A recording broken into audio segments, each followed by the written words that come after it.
오늘 주시는 말씀 사도행전 9장 36절에서 42절까지 어제 읽었던 말씀을 우리 마지막으로 한 번만 더 읽도록 하겠습니다.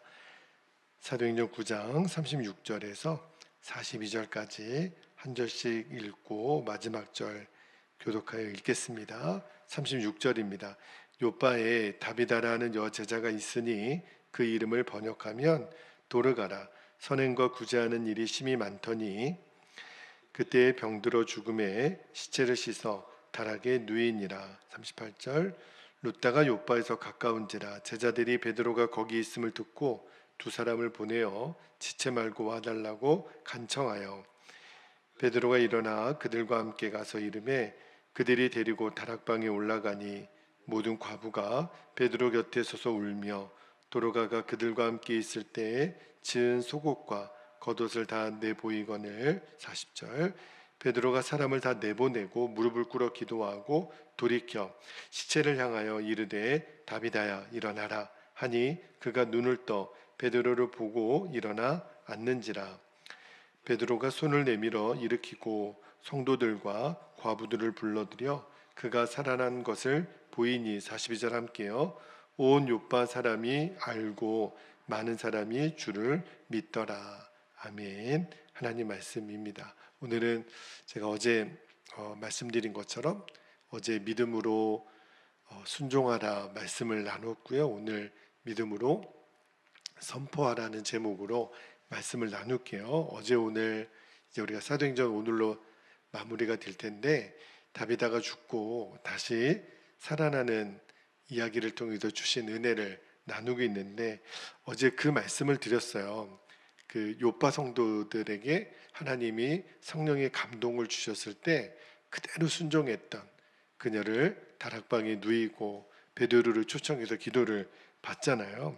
그리고 이 순종한 자들에게만 주시는 하나님의 영광을 보는 그 놀라운 은혜가 있다라는 거예요. 그래서 우리가 어제 우리가 올라가야 되는 순종의 자리, 믿음의 다락방에 올라갈 수 있도록, 그리고 우리가 정말 하나님의 영광을 보는 그 믿음의 순종을 통해서 우리들의 삶 가운데 믿음의 간증이 있기를 위해서 기도했는데, 자 오늘 마지막 한 번 더 믿음으로 선포하라는 그런 말씀을 좀 나누고 사도행전 9장을 마무리할게요. 자 오늘 본문을 다시 한번 좀 기억해 보면 이제 요파 성도들의 청함을 받죠. 그리고 베드로 사도가 옵니다. 그리고 다락방에 올라가서 이제 누인 그 다비다의 시체 앞에 서죠. 그리고 사람을 내보내고 기도합니다. 그리고 이제 선포를 해요. 죽은 시체를 향하여 다비다야 일어나라. 이 베드로가 선포하는 모습을 보면 여러분 예수님이 죽은 나사로를 살릴 때도 똑같이 선포하시죠. 나사로야 나오너라. 그때의 느낌하고 똑같아요. 그러니까 정말 다비다가 눈을 떠서 베드로 앞에 일어나 앉게 되죠. 진짜 죽은 자가 살아난 거예요. 제가 처음에는 나도 베드로처럼 진짜 죽은 자를 다시 살릴 수 있는 능력이 있으면 좋겠다. 나도 그런 능력이 있을 수 있을까? 근데 그런 제 생각이 참 어린아이 같은 생각이 나는 거를 알았어요. 왜냐하면 여러분 다비다를 살린 것은 베드로가 아니거든요. 다비다를 살린 건 누구죠? 주님이 하신 거예요. 그러니까 베드로는 다만 그 일에 도구로 쓰임 받은 거죠. 그죠? 그런데 본문을 잘 보면 주님이 행하신 일은 분명해요. 그런데 주님이 베드로의 믿음의 선포를 통해서 하셨다라는 거예요. 요한복음 3장에도 성전 미문에 앉아 나면서 구걸하던 자에게 사도행전 3장에 베드로가 이야기하잖아요. 나사렛 예수 그리스도의 이름으로 일어나 걸어라. 그러니까 하나님은 이 믿음의 선포를 굉장히 중요하게 여기시고 그 믿음의 선포를 통해서 일하신다는 거예요. 만약에 베드로가 믿음의 선포를 하지 않았다면 다비다가 살아날 수 있었을까? 저는 안 그랬을 것 같아요. 여러분 누가복음 10장에도 보면 예수님이 70명의 제자들을 둘씩 짝지어서 전도를 내보내시잖아요. 그런데 전도를 다녀온 그 제자들이 예수님께 막 신이 나서 이렇게 보고를 하는데, 자, 누가복음 10장 17절 말씀을 한번 볼게요. 17절에 보니까 전도를 다녀와서 제자들이 이렇게 말하는 거예요. 주여, 주의 이름이면 귀신들도 우리에게 항복하더이다. 당시에는 이 귀신들의 역사가 전도하는 현장에서 굉장히 많이 있었던 것 같아요. 지금도 뭐 영적 전쟁은 엄청 치열하죠. 그런데 지금 그 제자들이 예수님의 이름으로 우리가 기도하고 선포하면 귀신들도 막 항복하고 떠나갑니다. 그 예수님의 이름에 권세가 있다라는 것을 당시 이 70명의 제자들이 알고 또 누렸다는 거예요. 여러분, 오늘 본문에 그 40절에 보면 다비다야 일어나라 이렇게 그 베드로가 명령할 때 예수님의 이름으로 명하노니 이 표현은 없어요. 그런데 실제로 이 다른 사본이나 또 번역본에 보면 요 40절 말씀에 실제로 베드로가 우리 주 예수 그리스도의 이름으로 라고 하는 구절이 들어가 있다는 거예요. 왜냐하면 사도행전 3장에서도 나사렛 예수 그리스도의 이름으로 베드로는 그렇게 선포하거든요. 그러니까 다비다를 다시 살릴 때도 베드로는 분명히 예수님의 이름으로 선포했을 거예요. 자, 그리고 사도행전 16장 18절에 보면 사도행전은 온통 예수님의 이름의 선포로 가득한 성경인데, 그때도 바울이 이 빌립보에서 귀신 들린 여종을 향해 선포할 때도 바울이 어떻게 선포하냐면, 자, 사도행전 16장 18절을 보세요. 여기서도 예수 그리스도의 무엇으로요? 이름으로 내가 너에게 명하노니 그에게서 나오라. 예수님의 이름의 그 선포를 듣고 즉시로 귀신이 나와요. 그리고 사도행전 19장에도 보면 이 바울이 에베소에 있을 때 말입니다. 바울은 가는 곳마다 예수님의 이름으로 병든 자를 고치고 예수님의 이름으로 귀신을 쫓았거든요. 그러니까 세상에 그 에베소에 있는 유대 사람들이 바울을 막 흉내내는 거예요.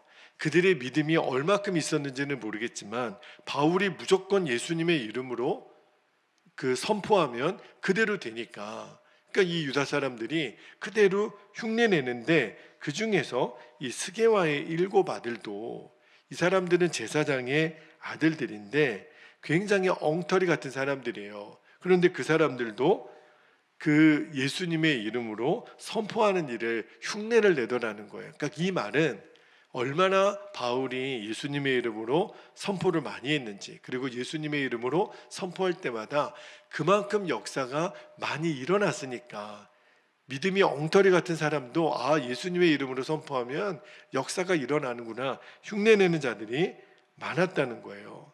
그러나 중요한 거는 이 70명의 제자들, 그리고 베드로, 그리고 바울 전부 다 예수님의 이름으로 선포했다는 거예요.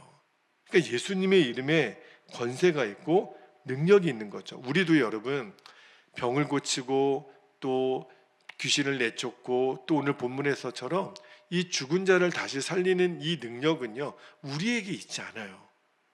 이 모든 능력의 원천은 바로 예수님의 이름입니다. 그런데 오늘 우리가 붙들어야 될 진리가 뭐냐면, 우리도 예수님의 능력에 권세가 있다는 것을 알죠. 그런데 주님은 그 이름을 선포하라는 거예요. 그러니까 그 이름을 우리가 믿음으로 당당하게 선포하지 않으면 그 예수님의 이름의 권세가 가지는 그 능력을 체험할 수 없다는 거죠. 여러분, 예수님의 이름을 선포하는 자는 예수님의 이름을 믿는 자만이 할 수 있겠죠. 예수님의 이름도 안 믿는 사람이 예수님의 이름으로 어떻게 선포를 할 수 있겠어요? 그런데 모든 믿는 사람이 다 예수님의 이름을 선포하는 것은 아니에요. 내가 진짜 예수님의 이름에 권세가 있고 능력이 있음을 진짜 믿는 사람만 선포할 수 있습니다. 믿지 않는 사람은 선포를 못하죠. 이게 바로 선포의 믿음이에요. 여러분, 예수님의 이름으로 기도하는 것과 예수님의 이름으로 선포하는 것은 조금 차원이 다릅니다. 오늘 본문에 40절에 보면 베드로가 정말 어떤 기도를 드렸는지는 정확히는 모르겠어요. 성경에 나와 있지 않으니까. 아마도 주님, 이 다비다가 살아나는 것이 주님의 뜻입니까? 아마 그렇게 물었을 수도 있고, 그리고 주님, 정말 주님의 능력이 제게 임하기를 원합니다. 그렇게 기도했을 수도 있을 거예요. 그런데 정말 베드로가 기도하니까 주님의 능력이 임한 거죠. 그런데 그래서 다비다가 살아난 것은 아니에요. 결정적으로는 베드로가 예수님의 이름으로 뭐 했을 때요? 선포했을 때, 다비다야 일어나라. 예수님이 죽은 나사로를 다시 살린 것처럼, 나사로야 나오너라. 그랬던 것처럼 베드로도 그 이름의 권세를 썼다는 거예요. 이게 바로 선포의 믿음입니다. 여러분도 예수님의 이름으로 우리가 선포하면 대신에 그 믿음의 선포는 정말 믿음이 뒷받침되어 있어야 돼요. 믿지도 않으면서 선포한다고 이 역사가 일어나는 건 아니죠.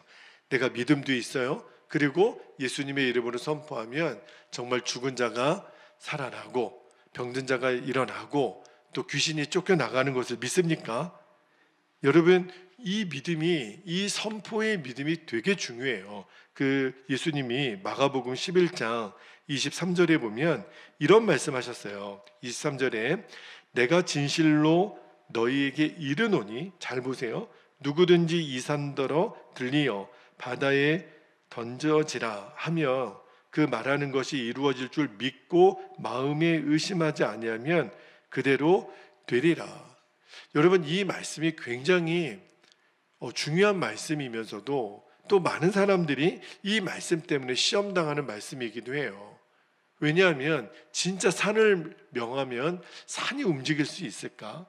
이런 의심과 고민을 하는 성도들도 의외로 많더라고요. 목사님, 진짜 산을 명하여 선포하며 저 바다에 빠집니까? 그죠? 근데 전제가 있어요. 여기 보면 그 말하는 것이 이루어질 줄 믿고 마음에 의심하지 아니하면, 여러분, 예수님이 이 말씀을 하시는 핵심이 있어요. 이거는 그냥 시험 삼아 바다에 가서 빠지라 이런 식으로 그 실험용으로 하라는 게 아니라, 예수님이 이 말씀을 하시는 핵심은 뭐냐면 불가능해 보이는 현실이 있어요. 도무지 일어날 수 없을 것 같은 그 문제에 대해서도 예수님의 이름의 권세를 쓸 수 있는 그 믿음과 선포가 우리에게 있느냐는 거예요. 이거는 진짜 믿지 않으면 할 수 없는 거거든요. 우리 안에 예수님의 이름의 선포를 하지 못하는 두려움이 있습니다. 어떤 두려움이 있냐면, 선포했는데 그대로 안 되면 어떡해? 그죠? 내가 병고침을 입을지어다 예수님의 이름으로 했는데 낫지 않으면 어떡해요? 귀신이 안 떠나가면 어떡해요? 산이 움직이지 않으면 어떡해요? 우리 안에 이런 두려움이 있어요. 저에게도 그런 경험이 있었는데, 예전에 그 환우들을 위해 기도할 때, 제가 지금도 한 달에 한 번씩 극동방송 소망의 기도에 가서 대부분은 환우들을 위한 기도를 하거든요. 그런데 그때마다 제 안에 드는 도전이 있어요. 내가 환우들을 위해 기도하는데 이 환우들이 낫지 않으면 어떡하지? 제가 이렇게 신방을 가고 병원에 가서 환우들을 위해 이제 안수 기도를 할 때, 내가 예수 그리스도의 이름으로 명하노니 그 병에서 노임을 받을지어다. 근데 한때는요, 제가 그러한 선포의 기도를 담대히 못한 때가 있었어요. 왜냐하면 기도했는데 안 나면 어떡해요? 더 나빠지면 어떡해요? 그죠? 우리도 그런 순간이 있거든요. 내가 기도했는데, 그리고 기도를 나 혼자만 한 게 아니라 듣는 사람이 있을 거 아니에요. 그 환우도 들었는데, 예를 들어 제가 기도했는데도 며칠이 갔는데도 병이 안 나면 저도 무안하고 또 기도받은 그분도 무안하고, 그리고 그렇게 생각할 거 아니에요. 아유, 우리 목사님은 기도의 능력이 없네. 이런 이야기 들을 거면 차라리 선포기도 안 하고 주님이 낫게 해주시면 고맙겠습니다, 이렇게 기도할 수도 있잖아요. 그러니까 저도 한때는 그런 믿음의 연약함 때문에 선포기도를 제대로 못한 적이 있었는데, 근데 제가 뭘 몰랐냐면 이제 깨닫는 게 뭐냐면, 여러분 병든 자를 위해 기도하고 선포해서 그분의 병이 나았다면 그 능력이 제게 있는 겁니까? 아니에요. 여러분, 오늘 다비다를 살린 그 베드로의 기도는, 베드로의 믿음의 선포는 너무 귀했지만 궁극적으로 다비다를 살린 것은 누구예요? 예수님 그분이세요. 우리 목회자들이 착각하는 것 중에 하나가, 내가 기도해서 환우가 나았다라고 생각한다면 대단한 착각이죠. 절대로 사람에게는 그런 능력이 없어요. 어떤 질병을 낫게 하시고 귀신을 쫓게 하시고 사람을 다시 살리는 것도요, 철저하게 주님의 역사입니다. 주님의 능력이에요. 사람은 도구로 쓰임 받는 거죠. 자, 그런데 여러분에게 그런 질문이 하나 있을 수 있겠죠. 목사님, 믿음으로 선포했는데 그대로 안 되면 어떡해요? 예를 들어 우리 집안에 누가 되게 아파요, 아이가. 그런데 이제 목사님 신방 받을 시간은 없고, 자, 엄마가 아빠가 예수님의 이름으로 명하노니, 예를 들어 코로나가 감염이 됐는데 코로나가 떠날지어다 이렇게 선포했다고 한번 생각해 볼게요. 근데 낫지가 않는 거예요. 그러면 야, 예수님의 이름으로 선포했는데 내가 믿음이 없어서 그런가, 그럴 수도 있죠. 그리고 또 낫지 않는 일이 만약에 생긴다면 그러면 어떻게 되는 건가? 나는 믿음을 가지고 진짜 선포했는데. 자, 여기에도 어떤 생각이 있냐면, 꼭 당장 나아야 그게 하나님의 응답일까라고 하는 전제가 있어요. 예를 들어 어떤 목사님 그런 간증을 하시더라고요. 어떤 환우를 위해서 간절히 기도했는데 낫지 않았어요. 며칠이 지나도, 몇 달이 지나도. 그런데 그래서 목사님이 왜 그분의 질병이, 나는 분명히 믿음으로 기도했는데 낫지 않았을까? 그런데 6개월 뒤에 그 기도받은 그 집사님으로부터 연락이 왔다는 거예요. 목사님, 제가 6개월 전에 기도받은 사람입니다. 그런데 6개월 전에 기도받은 사람이면 목사님도 그분도 잘 기억이 안 날 만도 하잖아요. 그런데 그분이 그날 기도를 받고 일기를 써놓은 거예요. 제가 어느 목사님으로부터 안수기도를 받고 그 믿음의 선포의 기도를 마음에 품습니다. 그런데 그 응답이 언제 이루어졌냐면 6개월이 지나서 이루어졌다는 거예요. 그래서 목사님 감사하다라고 그렇게 문자를 보내 오셨다라는 거예요. 그러니까 그분이, 그 집사님이 그 당시에는 내가 물론 믿음으로 안수기도를 받았지만 낫지를 않았어요. 그런데도 예수님의 이름으로 선포하신 그 기도를 마음에 진짜 품고 믿었다는 거예요. 그러니까 그 응답이 당장 이루어지지 않아도 언젠가는 이루어질 수 있다는 것을 먼저는 믿는 믿음이 우리에게 필요한 거예요. 그 역사가 일어나고 일어나지 않는 것은 철저하게 주님의 소관입니다. 만약에 계속 낫지 않으면 어떻게 해요? 또 이렇게 물어볼 수도 있잖아요. 그거는 내가 믿음으로 진짜 믿고 선포했다면 이제 우리들이 할 도리는 다 한 거예요. 그 뜻이 이루어지고 이루어지지 않는 것은 진짜 주님의 뜻이죠. 그런데 우리가 이런저런 계산하다가 에휴, 이래도 안 되고 저래도 안 되면 나 믿음으로 선포 안 해. 그러면 우리 주님이 답답해 하시는 거예요. 성경을 우리가 봐야 돼요. 성경은 모든 일에 예수님의 이름의 권세를 쓰라는 거예요. 근데 요즘 현대 그리스도인들이 예수님의 이름을 선포하고 예수님의 이름의 권세를 쓰는 것을 잘 모릅니다. 그리고 또 그 용기가 없어요. 여러분, 오늘 본문을 잘 보세요. 성경을 잘 보면 세상에 예수님을 제대로 믿지 않은 유대인들이 흉내를 냈다니까요.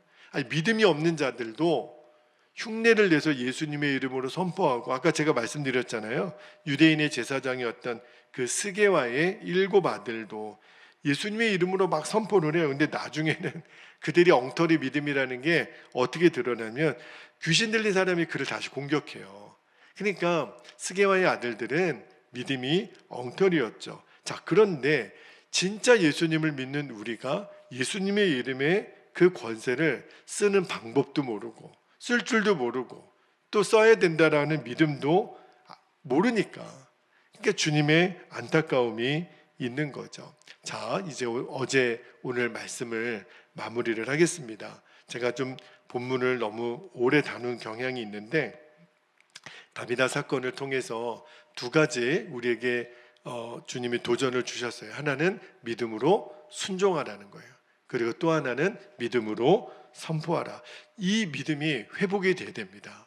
우리들 안에 이 믿음의 순종과 믿음의 선포가 회복이 되어야 돼요. 어떤 때는 주님의 명령이 잘 이해가 안 될 때가 있어요.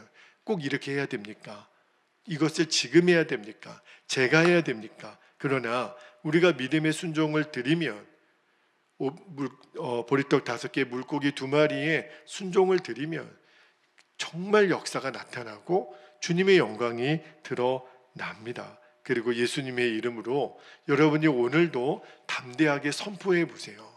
어떠한 기도도 예수님, 우리 안에 능력의 여부가 아니라 예수님의 이름에, 그분의 이름에 능력이 있는 거거든요. 그 선포할 때 반드시 예수님의 그 권세와 능력을 경험하게 될 거예요. 그 결과가 어떤 일이 나타나냐면 오늘 본문에 42절에 보니까 저는 이 말씀을 듣고 막 흥분이 되는 거예요. 42절 제가 한번 읽어드릴게요. 온 요파 사람이 알고 많은 사람이 주를 믿더라. 근데 저는 이게 어떻게 읽혀지냐면 온 익산 사람이 알고 익산에 많은 사람이 주를 믿더라. 이렇게 믿어지는 거예요. 저와 여러분이, 그리고 우리 교회가 이 믿음의 순종과 믿음의 선포의 이 권세를 회복하면 주님이 이 요바에 있는 사람들에게 하나님의 영광이 충만했던 것처럼 이 익산 땅에도 많은 사람이 하나님의 영광을 볼 것이고 이 익산에 하나님의 영광이 충만하겠구나. 우리가 입으로만 하나님의 나라가 익산에 임하게 해달라고 기도하지 않고 우리가 믿음을 쓰라는 거예요. 우리의 믿음의 순종을 드리고 믿음의 선포를 하라는 거예요. 우리들 마음 안에 영적인 패배감이 있거든요. 안 될 거야. 해도 소용없을 거야. 이게 무슨 역사가 일어나겠어? 주님이 제일 싫어하는 거예요. 믿는 자에게는 능치 못함이 없느니라. 내가 믿으면 주의 영광을 보리라. 분명히 말씀하셨거든요. 믿음이에요. 오늘도 우리가 이 믿음으로 우리가 순종하고 믿음의 선포를 하면 반드시 이 익산의 영적 지도가 바뀌게 될 줄 믿습니다. 얼마나 많은 이단들이 또 하나님을 대적하는 이들이 많습니까? 복음화율이 높은 익산이지만 주님은 이 익산 땅에 하나님의 영광이 임하기를 원하거든요. 그 일이 어떻게 와요? 우리가 먼저 쓰는 거예요. 믿음의 순종을, 또 믿음의 선포를. 그러면 이 요파 사람들이 오늘 많은 사람이 알고 많은 사람이 주를 믿더라. 주님, 이 42절의 말씀이 그대로 우리를 통해서 이 익산 땅에 이루어지게 하여 주시옵소서. 그렇게 우리가 기도할 수 있게 되기를 축복합니다. 이제 우리 함께 기도하겠습니다. 순종의 믿음, 선포의 믿음을 회복하면 반드시 하나님의 영광을 보게 하실 줄 믿습니다. 첫 번째 기도 제목은요, 우리가 예수 그리스도의 이름을 선포함으로 그 이름의 권세와 능력을 내가 먼저 온전히 경험하는 거예요. 진짜 예수님의 이름에는 능력이 있구나. 그죠? 그러려면 내가 계속 선포를 해야 돼요. 진짜 믿음을 가지고 작은 일에서부터. 여러분이 오늘도 주 예수 그리스도의 이름으로 담대하게 선포할 수 있기를 바랍니다. 두 번째 기도 제목은요, 우리의 순종의 믿음과 선포의 믿음으로, 제가 조금 전에 말씀드렸던 것처럼 주여, 이 익산 땅에 있는 모든 사람들이 하나님의 영광을 보게 하여 주시옵소서. 즉 이 익산 땅에 하나님의 영광으로 충만하게 하옵소서. 오늘도 우리가 기도하고 나아가면 어떤 때 안개가 쫙 껴있을 때가 있잖아요. 저는 그때 하나님, 이 안개가 이 익산 땅을 덮는 것처럼 하나님의 영광이 이 익산 땅을 덮어주십시오. 주님, 우리의 믿음과 우리의 믿음의 선포를 통해서 이 익산의 많은 사람들이 주의 영광을 보게 해주십시오. 오늘도 이 간절한 소원을 가지고 우리가 주님의 이름을 간절히 부르신 후에 통성으로 기도하겠습니다. 주여